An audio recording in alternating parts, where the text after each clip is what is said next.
Graça e paz do Senhor Jesus Cristo a todos. Deus abençoe a cada aluno da Escola Bíblica Dominical que está acompanhando esta série de lições da nossa revista Lições para a Escola Bíblica Dominical da Convenção Batista Conservadora. E neste trimestre estamos meditando a respeito do plano eterno da salvação. Este plano eterno que foi criado por Deus antes da fundação do mundo e foi revelado, foi se cumprindo no decorrer dos séculos e milênios, até chegar a Cristo Jesus, o ponto mais alto deste projeto maravilhoso para resgate da humanidade. Estamos agora na lição número 6, quem vos fala aqui é o pastor Jairo Gonçalves Martins, e coube a mim, nesta edição especial de número 150 da nossa revista, escrever esta série de lições. Pela graça de Deus, então, continuamos aqui tentando transmitir a verdade bíblica aos corações, desta vez meditando na lição de número 6, que encontra-se na página 28 da nossa revista. O texto base encontra-se em 1 Pedro 3, 20 e 21, Gálatas 3, 13 e 14, Hebreus 5, 5 e 6, e 1 e 8, e Apocalipse 3, 21. Que diz assim: os quais noutro tempo foram desobedientes, quando a longanimidade de Deus aguardava nos dias de Noé, enquanto se preparava a arca, na qual poucas, a saber, 8 pessoas, foram salvos através da água. A qual, figurando o batismo, agora também vos salva, não sendo a remoção da imundícia da carne, mas a indagação de uma boa consciência para com Deus, por meio da ressurreição de Jesus Cristo. Cristo nos resgatou da maldição da lei, fazendo-se Ele próprio maldição em nosso lugar, porque está escrito: maldito todo aquele que for pendurado em madeiro. Para que a bênção de Abraão chegasse aos gentios em Jesus Cristo, a fim de que recebêssemos pela fé o Espírito prometido. Assim também Cristo a si mesmo não se glorificou, para se tornar sumo sacerdote, mas o glorificou aquele que lhe disse: tu és meu filho, eu hoje te gerei. Como em outro lugar também diz: tu és sacerdote para sempre, segundo a ordem de Melquisedeque. Mas acerca do Filho, o teu trono, ó Deus, é para todo sempre, e cetro de equidade é o cetro do teu reino. Ao vencedor, dar-lhe-ei sentar-se comigo no meu trono, assim como também eu venci e me sentei com meu Pai no seu trono. O texto áureo, que encontra-se em Colossenses 1,15, nos diz: esta é a imagem do Deus invisível, o primogênito de toda a criação. Colossenses 1,15. Estamos meditando sobre os tipos de Cristo no Antigo Testamento.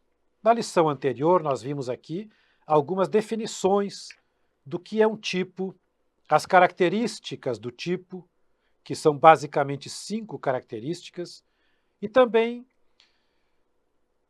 estudamos o primeiro tipo, revelado pelo próprio Deus, que está lá em Gênesis 3, 21, que foi a morte dos animais inocentes para perdão do pecado dos pecadores. Agora, nesta lição número 6, tipos de Cristo no Antigo Testamento, primeira parte, nós temos algumas pessoas como tipos de Cristo. Estas pessoas foram pessoas reais, seres humanos, normais, naturais, como qualquer ser humano hoje existente. Estas pessoas viveram numa área geograficamente definida, numa época da história da humanidade também definida, e tiveram a sua experiência com Deus. Tiveram seus pecados, suas mazelas, suas falhas, mas também creram no Senhor e buscaram a Deus. Por isso se tornaram tipos de Cristo, quer dizer, figuras lá no Antigo Testamento daquele que haveria de vir, o antítipo que é Jesus Cristo. Estas pessoas, então, foram pessoas normais, mas dentro da sua vida, normalidade, das características da sua vida, se tornaram tipos de Cristo. Nesta lição nós temos 3 pessoas que servem de tipo de Cristo, nas quais meditaremos agora. Na página 29, nós temos o primeiro tipo de Cristo no Antigo Testamento como pessoa, que foi exatamente Adão, o pai da humanidade. Por mais que muitos setores do conhecimento considerem Adão como um mito, Adão, na verdade, foi um ser real, criado por Deus, à imagem e semelhança de Deus, com um propósito muito especial, de ser o pai da raça humana. E dele descendem todos os seres vivos humanos hoje. Então Adão foi o pai da humanidade. E este é exatamente esta é a parte em que ele se torna o tipo de Cristo. Lá em Gênesis capítulo 1, versículo 26, até o 31, nos diz assim: Também disse Deus, façamos o homem à nossa imagem, conforme a nossa semelhança. Tenha ele domínio sobre os peixes do mar, sobre as aves dos céus, sobre os animais domésticos, sobre toda a terra e sobre todos os répteis que rastejam pela terra. Criou Deus, pois, o homem à sua imagem. A imagem de Deus o criou, homem e mulher os criou. E Deus os abençoou e lhes disse: Sede fecundos, multiplicai-vos, enchei a terra e sujeitai-a. Dominai sobre os peixes do mar, sobre as aves dos céus, sobre todo animal que rasteja pela terra. E disse Deus ainda: Eis que vos tenho dado todas as ervas que dão semente, e se acham na superfície de toda a terra, e todas as árvores em que há fruto que dê semente. Isso vos será para mantimento. E a todos os animais da terra, e a todas as aves dos céus, e a todos os répteis da terra em que há fôlego de vida, toda a erva verde lhe será para mantimento. E assim se fez. E viu Deus tudo quanto fizera, e eis que era muito bom. E houve, tarde e manhã, o dia sexto. Temos aqui o relato da criação de Adão, o primeiro homem. E neste relato nós já encontramos aqui algumas características importantes de Adão como tipo de Cristo. Faremos aqui um paralelo. Veja, por exemplo, que Adão foi o primeiro homem criado. Antes Deus havia reorganizado a terra, Deus havia criado os vegetais, Deus criou os animais e depois Adão. Ele foi o primeiro, criado diretamente por Deus. Deus Pai, Deus Filho e Deus Espírito Santo estavam na criação. Adão e Eva, que foi criada posteriormente da costela de Adão, eles desfrutavam de uma comunhão plena com Deus. E a palavra nos mostra que o Senhor os colocou num paraíso e desfrutava desta comunhão. Pela viração do dia, o Senhor vinha, tinha contato, falava, ouvia e lhes ensinava. Convém lembrar que o ser humano era inocente. Ele não tinha a consciência que nós temos hoje, esta consciência de certo, de errado. Então eles precisavam que Deus lhes orientasse a respeito do que deveriam fazer, de como deveriam viver no paraíso onde o Senhor os havia colocado. Outra característica importantíssima de Adão é que, através dele, toda a humanidade deveria ser gerada. Ou melhor, ele foi o pai de toda a raça humana.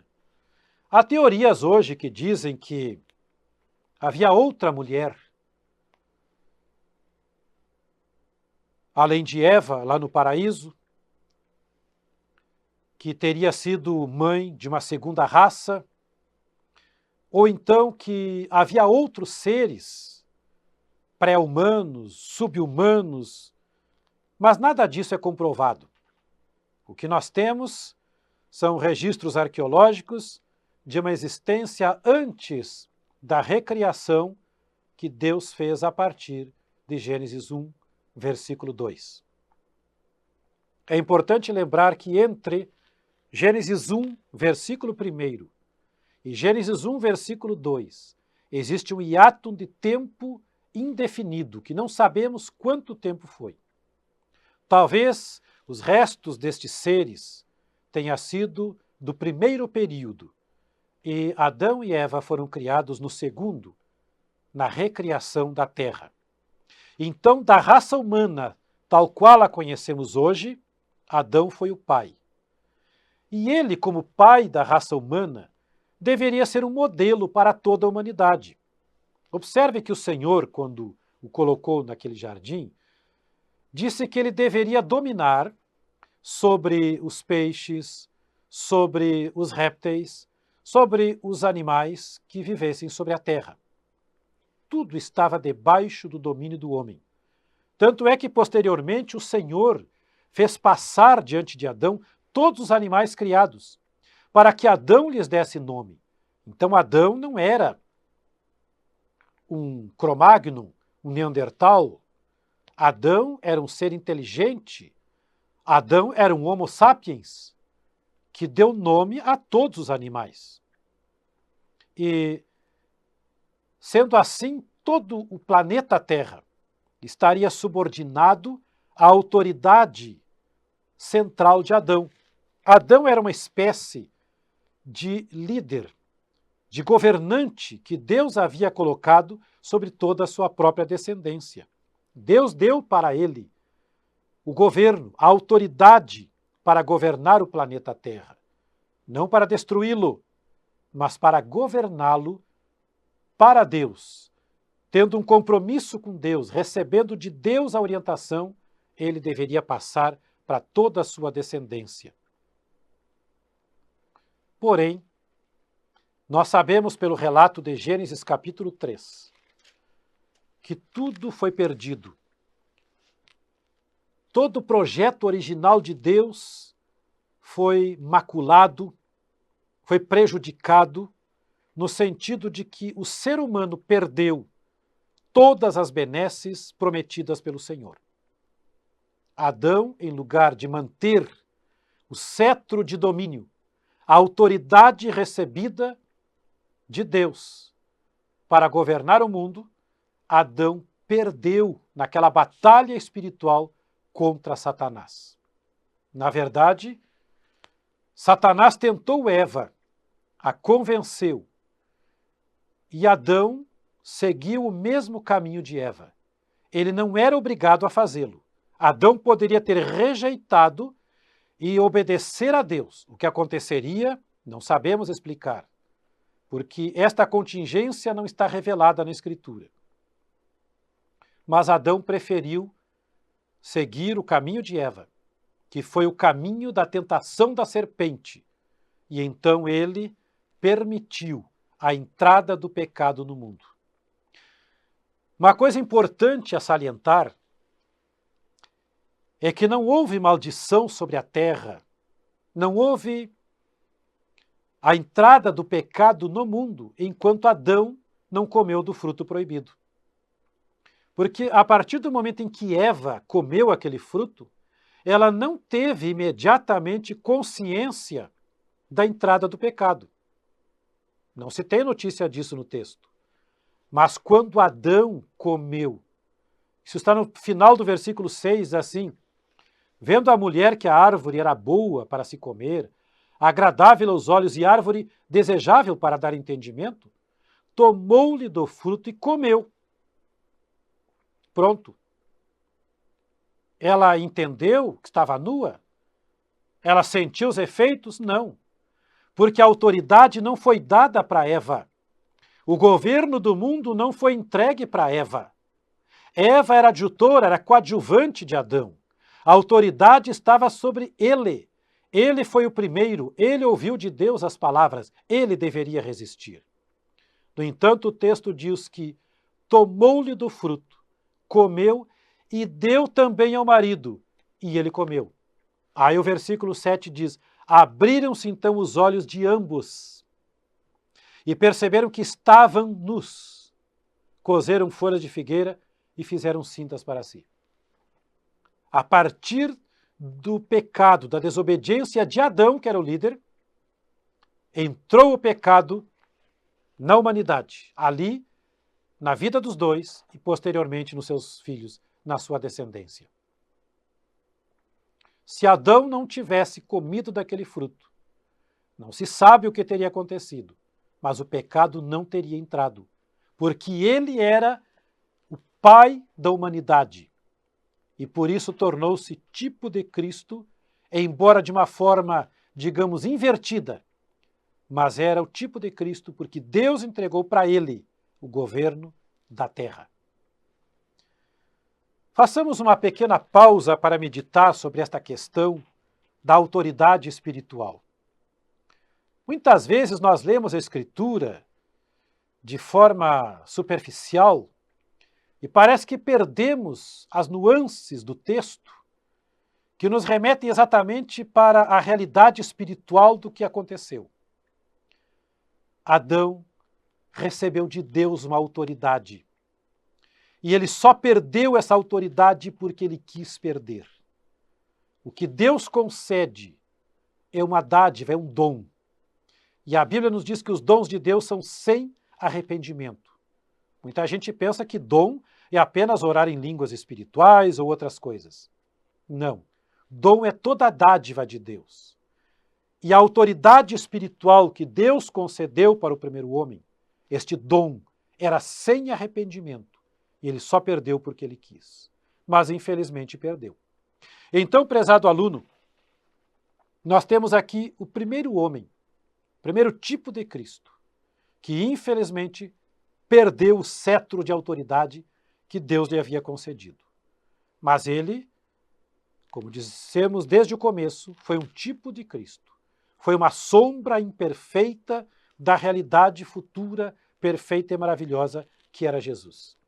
Então, chegando à plenitude dos tempos, Deus enviou seu Filho, nascido de mulher, nascido sob a lei, como diz em Gálatas 4:4. E Cristo veio como criador de uma nova categoria de pessoas, não de uma nova raça humana, porque todos continuam sendo seres humanos. Inclusive, Jesus Cristo foi humano, embora continuasse sendo Deus. Mas ele criou uma nova categoria de pessoas.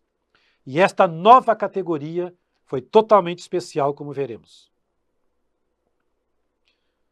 Em João capítulo 1,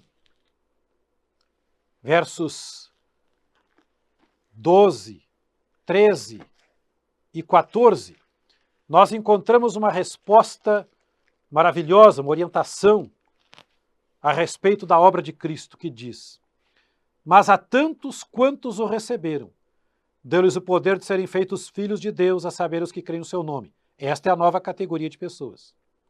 Os quais não nasceram do sangue, nem da vontade da carne, como os filhos de Adão, nem da vontade do homem, mas de Deus. Então é uma categoria relacionada diretamente a Deus, uma categoria espiritual. E o versículo 14 arremata dizendo que o Verbo se fez carne e habitou entre nós, cheio de graça e de verdade, e vimos a sua glória, glória como do unigênito do Pai.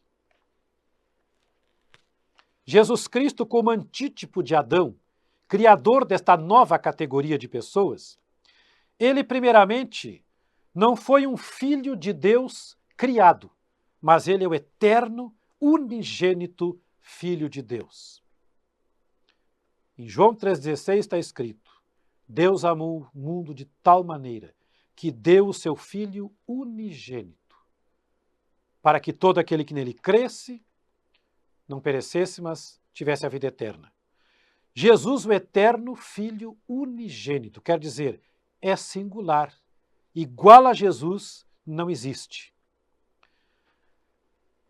Ao contrário de Adão, Jesus Cristo manteve a sua eterna comunhão com Deus. Adão recebeu um privilégio maravilhoso, mas ele perdeu esse privilégio devido à sua falha em manter-se no projeto original. Mas Jesus Cristo veio, em tudo foi tentado, enfrentou todas as mazelas da natureza humana, enfrentou todas as tentações que Satanás lançou sobre ele, mas venceu. venceu o pecado, venceu o diabo, venceu o mundo e se manteve incólume, absolutamente perfeito e puro na presença de Deus. E foi um modelo. O modelo que Adão não foi, Jesus Cristo foi.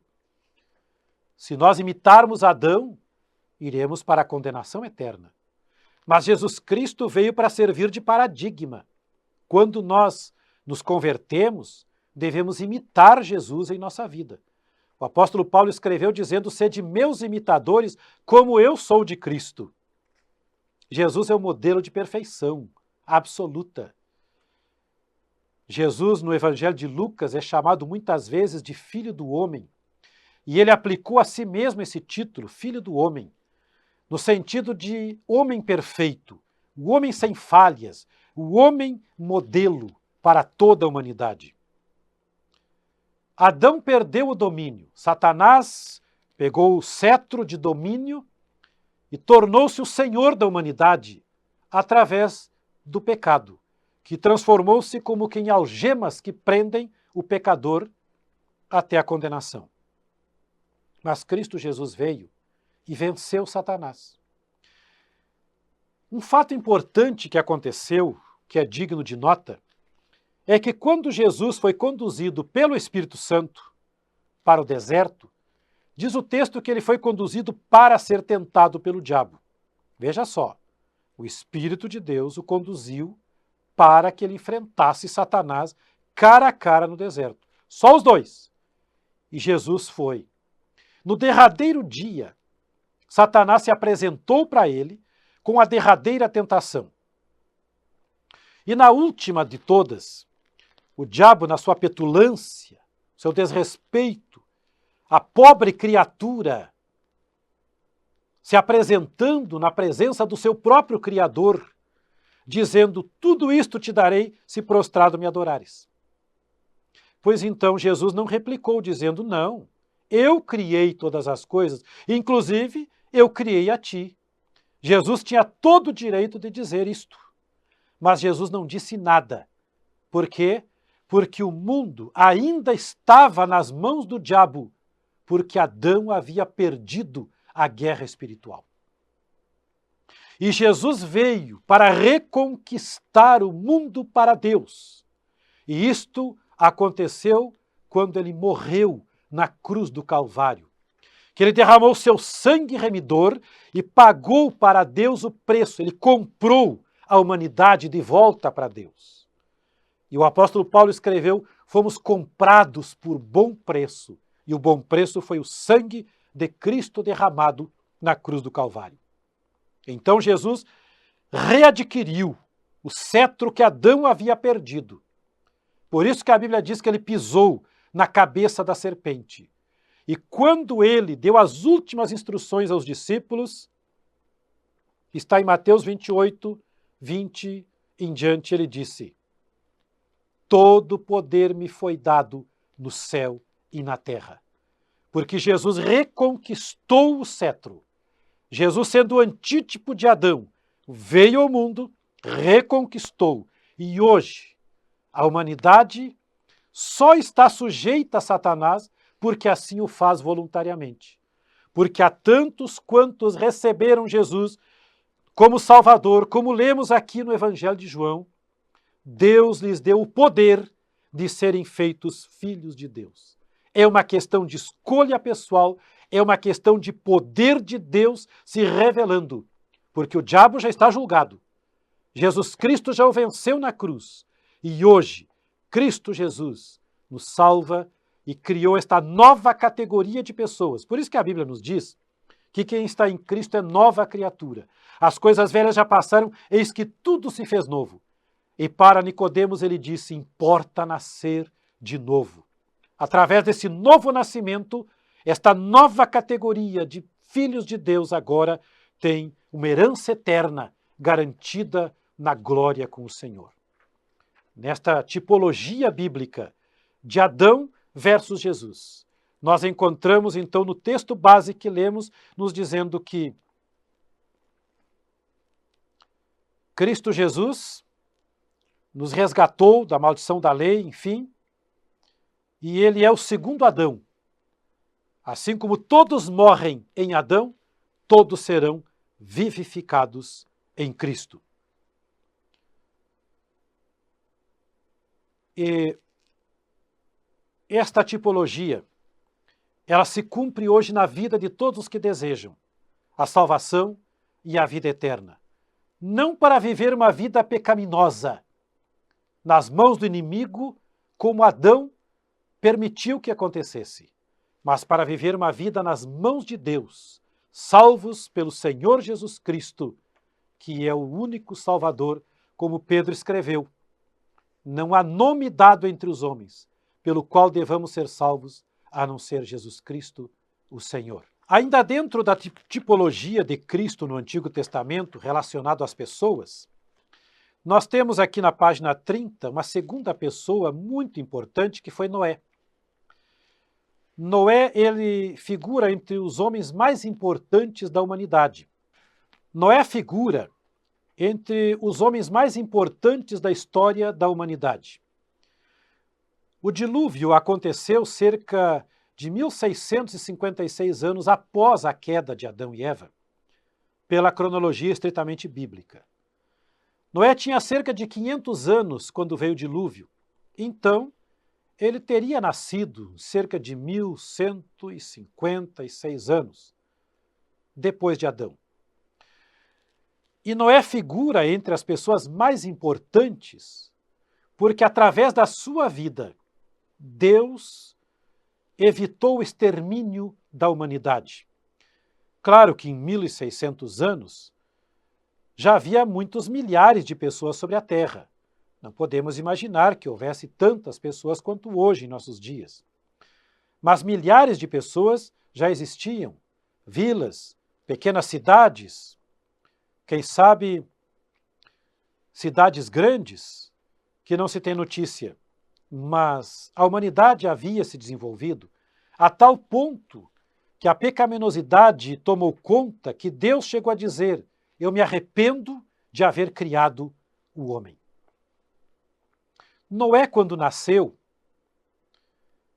recebeu uma profecia, e nós temos isto em Gênesis capítulo 5. A profecia a respeito da sua missão. A profecia a respeito do seu trabalho. Está escrito em Gênesis 5, 28. Lameque viveu 182 anos e gerou um filho, e pôs-lhe o nome de Noé, dizendo: este nos consolará dos nossos trabalhos e das fadigas de nossas mãos, nesta terra que o Senhor amaldiçoou. A vinda de Noé ao mundo foi uma providência de Deus num certo sentido.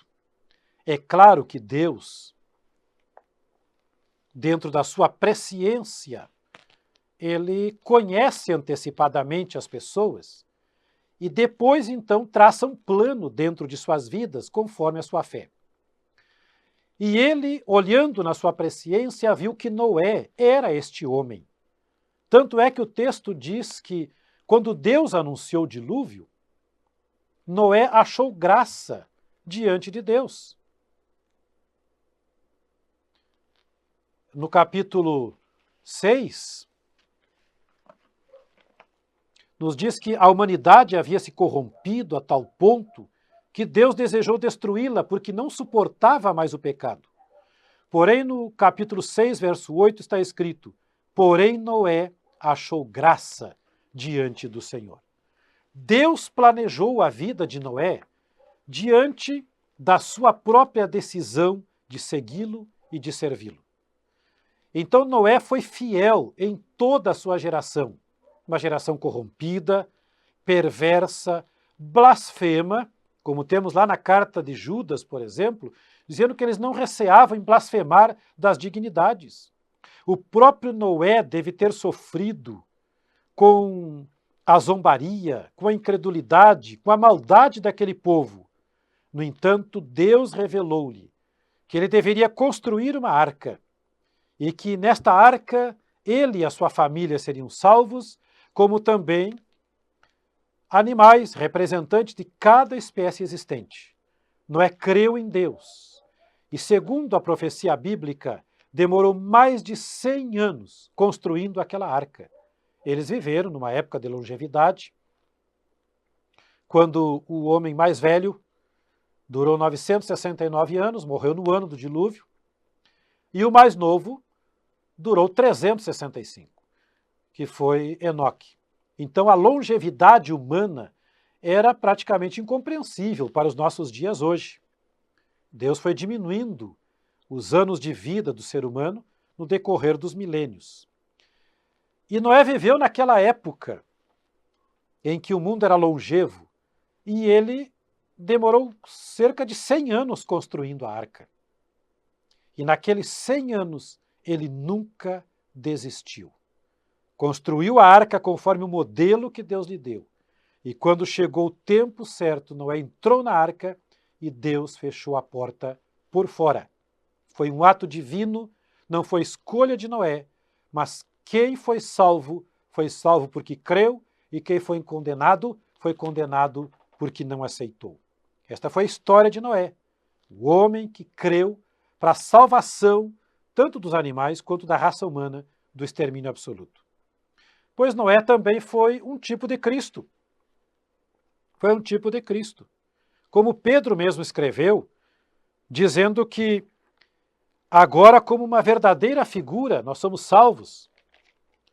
Somos salvos como assim a humanidade foi salva na época de Noé. Em 1 Pedro, capítulo 3, versos 20 e 21, diz assim: os quais, noutro tempo, foram desobedientes, quando a longanimidade de Deus aguardava nos dias de Noé, enquanto se preparava a arca, na qual poucos, a saber, 8 pessoas foram salvos através da água. Poucos foram salvos, apenas 8 pessoas. A qual, ou então a arca, figurando o batismo, agora também vos salva, não sendo a remoção da imundícia da carne, mas a indagação de uma boa consciência para com Deus por meio da ressurreição de Jesus Cristo. Tanto Noé quanto a arca serviram de tipos da salvação. Noé foi um tipo de Cristo, que viveu naquela época e através dele a humanidade foi salva do extermínio total. Pois então Jesus Cristo veio, cumprindo o projeto eterno de salvação da humanidade, e ele veio como um homem especial, claro que mais importante do que Noé, justamente para oferecer a salvação. Não de um extermínio físico, mas a salvação da condenação eterna. Jesus Cristo cumpriu todas as profecias, e Jesus Cristo veio para salvar. Como está escrito pelo mesmo apóstolo Pedro, ou melhor, a pregação do mesmo apóstolo Pedro, em Atos 4, versículo 12, que diz assim: e não há salvação em nenhum outro, porque abaixo do céu não existe nenhum outro nome dado entre os homens pelo qual importa que sejamos salvos. Jesus Cristo é o único Salvador. Assim como todos que ficaram fora da arca pereceram, todos os que ficarem distantes de Cristo também perecerão nos seus pecados. O apóstolo Paulo fez coro com as palavras de Pedro, dizendo que há um só mediador entre Deus e os homens, Cristo Jesus, homem. Então é Cristo Jesus o Salvador. Noé construiu uma arca material para salvar das águas do dilúvio. Cristo Jesus morreu na cruz do Calvário e oferece um caminho para Deus, um caminho para o céu, para que todos aqueles que nele creem não pereçam, mas tenham a vida eterna. A terceira pessoa do Antigo Testamento que foi tipo de Cristo foi Abraão. Primeiramente, Abrão, pai das alturas, chamado de Ur dos Caldeus. Depois, posteriormente, Abraão, pai de uma grande multidão. Teve seu nome mudado pelo próprio Deus devido à missão que recebeu. Abraão era um homem rico, poderoso, inteligente, muito conhecido na sua terra, na sua parentela, porém morava numa cidade idólatra. e aprouve a Deus chamá-lo para uma grande missão. Deus disse, conforme Gênesis 12, disse o Senhor a Abrão, sai da tua terra, da tua parentela, da casa de teu pai, e vai para a terra que eu te mostrarei. De ti farei uma grande nação, te abençoarei, te engrandecerei o nome, sê tu uma bênção. Abençoarei os que te abençoarem, e amaldiçoarei os que te amaldiçoarem. Em ti serão benditas todas as famílias da terra. E no versículo 4 diz que partiu, pois, Abrão, como lhe ordenara o Senhor. E tinha Abrão 75 anos quando saiu de Harã. Então, Abrão aceitou esse chamado de Deus e foi para a terra desconhecida, que Deus disse, eu vou te mostrar a terra, vai que eu vou te guiando. Aceitou a chamada e foi para a terra prometida. Na terra prometida ele peregrinou de norte a sul, desceu para o Egito, porém voltou, e ali então ele faleceu, deixando seus descendentes, Isaque, Jacó, os 12 patriarcas, que depois de ficarem 430 anos no Egito, voltaram e tomaram posse da terra prometida. Pois Abraão foi chamado com um propósito triplo. Primeiramente, para receber uma terra onde um povo especial de Deus habitasse.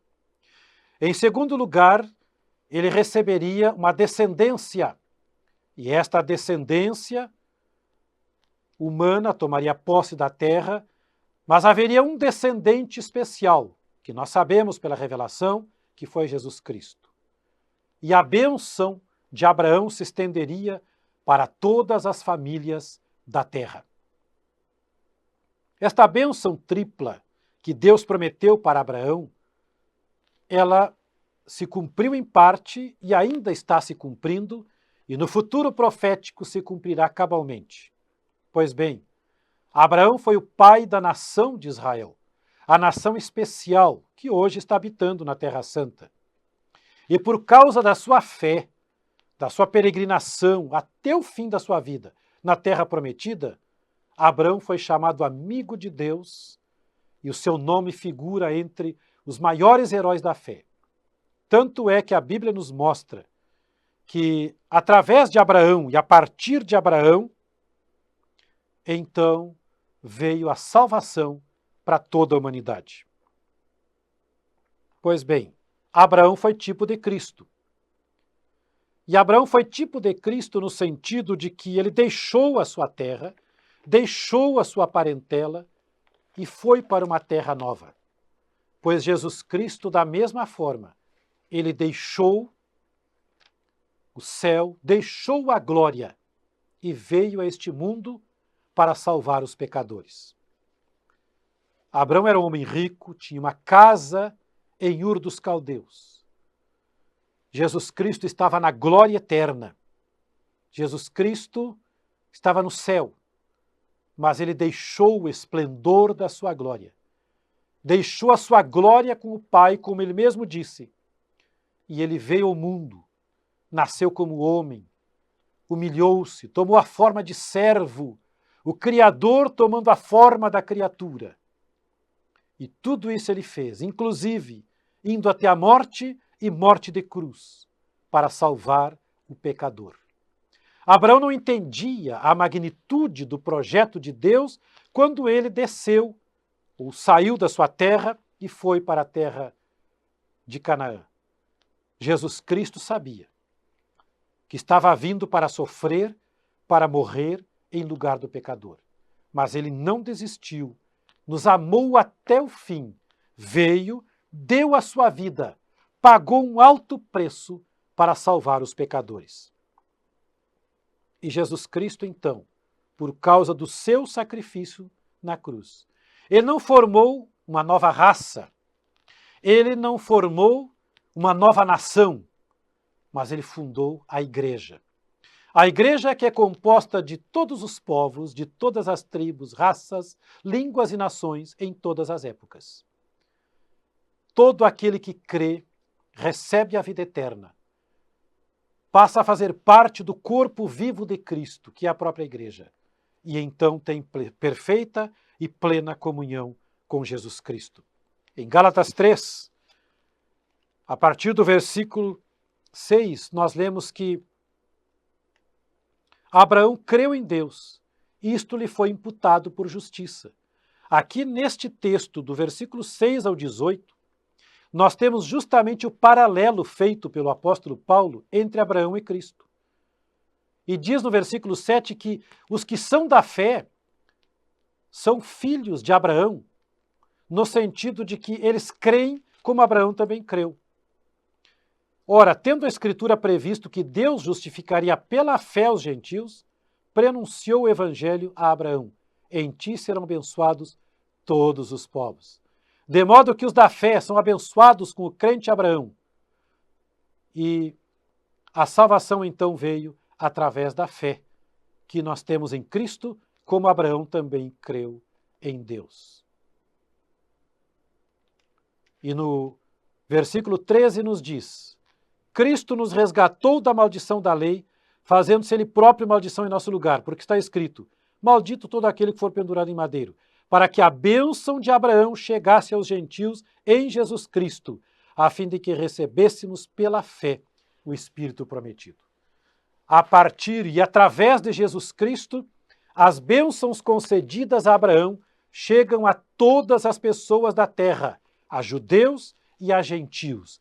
Todos, indistintamente, estão debaixo deste projeto de salvação. Só tem que aceitar a Cristo como seu Salvador, abandonar o pecado e andar em seu caminho. Então, Abraão foi um tipo de Cristo. Abraão fundou uma nação, foi o pai de uma nação. Jesus Cristo é o Salvador que fundou a igreja, que hoje está marchando para o céu. Glórias a Deus por isso. Melquisedeque também foi um tipo de Cristo, um sacerdote que viveu há cerca de 2000 anos antes de Cristo. Foi um contemporâneo de Abraão. Em Gênesis 14, 18, em diante diz que Melquisedeque, rei de Salém, trouxe pão e vinho. Ele era sacerdote do Deus Altíssimo e abençoou ele a Abraão e disse: bendito seja Abraão pelo Deus Altíssimo, que possui os céus e a terra. Bendito seja o Deus Altíssimo que entregou os teus adversários nas tuas mãos. E de tudo lhe deu Abraão o dízimo. Este Melquisedeque, que apareceu na história de repente, era rei de Salém. Salém era o nome antigo da cidade de Jerusalém. Só que este rei de Salém, que também era sacerdote, provavelmente não fosse um semita. Talvez fosse jebuseu, camita, mas era um sacerdote de Deus, que teve autoridade espiritual para abençoar o homem de Deus, o profeta de Deus, futuro pai de Israel, chamado Abraão. Então ele teve um sacerdócio especial, não se sabe a sua genealogia, como foi sua chamada, nem quanto tempo durou, mas ele foi um sacerdote especial de Deus. Ele tornou-se um tipo de Cristo, no sentido de que Jesus Cristo, como escreveu o escritor aos Hebreus, ele não era da linhagem de Arão, porque quando Deus deu a lei para Moisés, ele determinou que o sacerdócio fosse da família de Arão. E Jesus não era da família de Arão, Jesus era da tribo de Judá. Então, por isso, Melquisedeque foi tão importante na história da salvação e na revelação bíblica, porque Jesus não era da tribo de Arão, à semelhança de Melquisedeque. Se fosse se guiar pela lei, Jesus Cristo não poderia ser o nosso sumo sacerdote. Mas seguindo a ordem de Melquisedeque, que era excentricamente espiritual, excentricamente uma revelação de Deus especial, então ele pôde tornar-se o nosso sumo sacerdote. Lá em Hebreus capítulo 5, nós temos o versículo 5 que diz que assim também Cristo a si mesmo não se glorificou para se tornar sumo sacerdote, mas o glorificou aquele que lhe disse: Tu és meu filho, eu hoje te gerei. Quem disse que Jesus era seu filho? Deus. Deus escolheu Jesus para sumo sacerdote de Israel e da igreja. Como em outro lugar também diz, tu és sacerdote para sempre, segundo a ordem de Melquisedeque. Então o próprio Deus falou, através dos profetas, que Jesus seria um sacerdote especial, não da linhagem de Arão, e que seria sacerdote eternamente diante de Deus. Melquisedeque morreu. Melquisedeque está na glória recebendo parte já da sua herança eterna com o Senhor. Mas Jesus Cristo é o sumo sacerdote eterno, tanto de Israel quanto da igreja, segundo a ordem especial de Melquisedeque. Neste sentido, Melquisedeque foi um tipo do qual Jesus Cristo foi o antítipo. Melquisedeque, sacerdote especial para um povo gentil, para os jebuseus. Jesus Cristo, o sacerdote eterno de judeus e gentios. Por último, nesta lição, meditaremos sobre a vida do rei Davi, em rápidas palavras, como tipo de Cristo do Antigo Testamento. Davi foi o maior rei de Israel.